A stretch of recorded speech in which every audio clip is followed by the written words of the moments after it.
This is All India Radio. You will now hear comments from the press. The Times of India, in its editorial titled Institution Builders, writes, T.N. Seshan, Chief Election Commissioner from 1990 to 96, was one of India's foremost institution builders. Along with Sukumar Sen, the CEC who oversaw independent India's first election, Seshan has perhaps been the most consequential of election commissioners. If Sen was a pioneer at a time when over 85% of adults lacked elementary education, Seshan was unique in using every available power at his disposal to qualitatively improve the election process.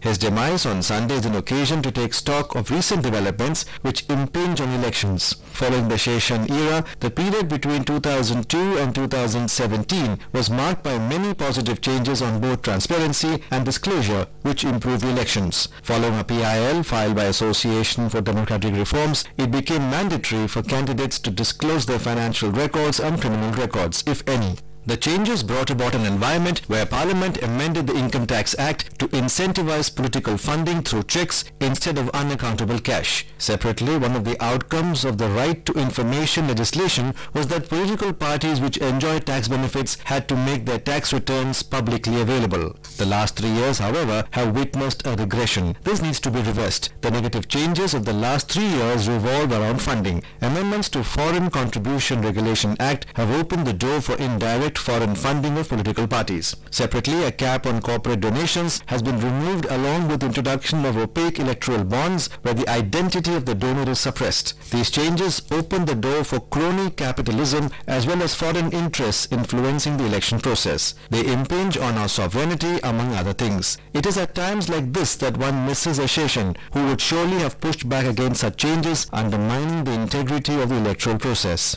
The Economic Times, in its editorial, When Gods Put on Their Pollution Masks, says, at the Shiva Parvati temple at Sigada, Varanasi, the priest has put pollution masks on the deities. The picture of the idols wearing masks is redolent of the piquancy of the clash of modernity with tradition and resonates with the eclecticism of Indian tradition. Gods never wore masks to keep suspended particulate matter out of their system, even though smoke from oil lamps and burning incense was commonplace in their sanctum sanctorum. But then, do gods need protection, leave alone their images made of base element? Aren't these metal, clay or stone idols mere representations of metaphysical verities immune to physical harm? By venturing to offer them protection, is the devotee overstepping his station vis-a-vis the gods? After all, if gods do need protection and mere humans are capable of providing it, it does invert the roles of the protector and the protected. Another way to see the matter would be as pure metaphor, since even gods themselves are illusion or maya, meant for the convenience of those too ignorant to grasp the truth of Brahman, the only reality that manifests itself as everything that moves or is inert and manifests as the creator or creation. Idols are metaphor. Even the masks on them are metaphor, a token of human love for the divine. Masks on gods do serve to provoke reflection beyond the transactional prayer.